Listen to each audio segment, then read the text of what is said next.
अस्सलाम वालेकुम दोस्तों, रूट्स एंड रियलिटीज़ में आपका एक बार फिर खैर मकदम है और मैं हूं आपका मेज़बान साहिल अमीन।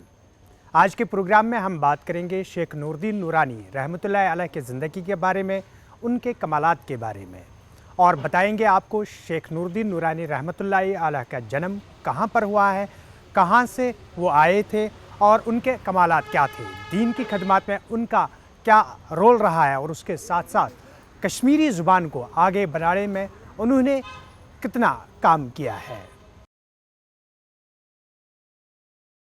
वादी कश्मीर को ऋषि मुनियों, सूफी बुज़ुर्गों और औलियाई कामलीन की सरजमीन कहा जाता है। बुलंदपाया बुज़ुर्गान दीन की मौजूदगी के सबब यहाँ के बेशतर इलाकों को एक ख़ास मुकाम हासिल है, जिनमें जनूबी ज़िला कुलगाम का कैमू इलाका भी शामिल है। कैमू वो इलाका है जहाँ अलमदार कश्मीर शेख नूरुद्दीन नूरानी रहमतुल्लाह अलैह की विलादत हुई है। ये वो मुकाम है जहाँ पर उन्होंने अपना बचपन गुजारा है और इसी मुकाम पर उनके वालिद सैयद सालारुद्दीन, वालिदा सदर मौज, अहलिया ज़ीदद, फर्जंद अर्जुमंद बाबा हैदर और डॉक्टर जुंदद मदफून है। शेख नूरुद्दीन नूरानी रहमतुल्लाह अलैह अपने ज़माने के मारूफ सूफ़ी बुज़ुर्ग थे।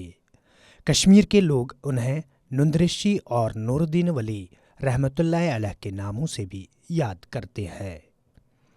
आपने कश्मीर में तबलीग इस्लाम के सिलसिले में ग्रां कदर खदमात सर अंजाम दी, इसलिए उन्हें शेखुल आलम के खिताब से भी याद किया जाता है। शेखुल आलम 6 जमादुल अवल 779 हिजरी को ज़िला कुलगाम के कैमू गाँव में पैदा हुए। आपका शुमार कश्मीरी ज़ुबान के इब्तिदाई शायरों में होता है। उन्होंने शायरी के ज़रिए खुदा परस्ती और दीनी तालीमात को आम किया। शेखुल आलम रहमतुल्लाह अलैह के आबा व अजदाद खत्ता चनाब के किश्तवाड़ से हिजरत करके ज़िला कुलगाम के कैमू इलाका में आबाद हो गए, जहाँ पर उनकी विलादत हुई। बलोगत को पहुँचने के बाद शेखुल आलम रहमतुल्लाह अलैह का निकाह अमल में लाया गया। उनकी अहलिया ज़ीदद के बतन से एक बेटा और एक बेटी पैदा हुई। बच्चों की पैदाइश के साथ ही शेखुल आलम की ज़िंदगी में अचानक तब्दीली आ गई और वो घर बार छोड़कर एक गार में याद खुदावंदी में मशगूल हो गए, जिसके बाद शेखुल आलम वापस अवाम में आ गए और लोगों को नेकी, परहेज़गारी, ईमानदारी, खदमत खलक और इखलाक की तालीम देने लगे।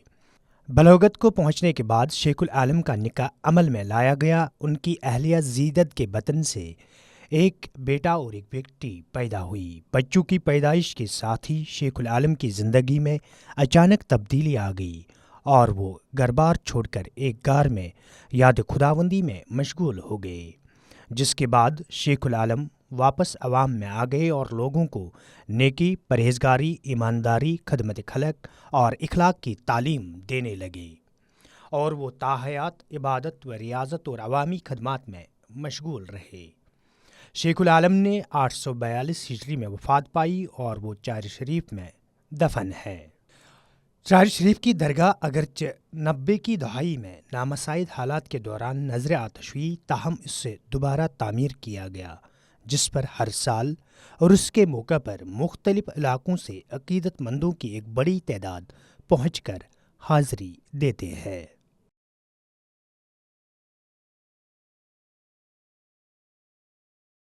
चलिए, आज के सेगमेंट में हमने शेख नूरुद्दीन नूरानी रहमतुल्लाह अलैह के बारे में आपको बताया, जिन्हें शेखुल आलम के नाम से भी जाना जाता है और नुंदरिशी के नाम से भी उन्हें वादी कश्मीर और वादी के बाहर भी जाना जाता है। अगले सेगमेंट में हम किसी और औलियाई किराम के बारे में आप तक बात पहुंचाएंगे, उसकी हिस्ट्री आप तक पहुंचाएंगे और उसके कमालात के बारे में बात करेंगे। लेकिन तब तक के लिए हमें दीजिए इजाज़त। कमेंट और शेयर करना आप ना भूलें।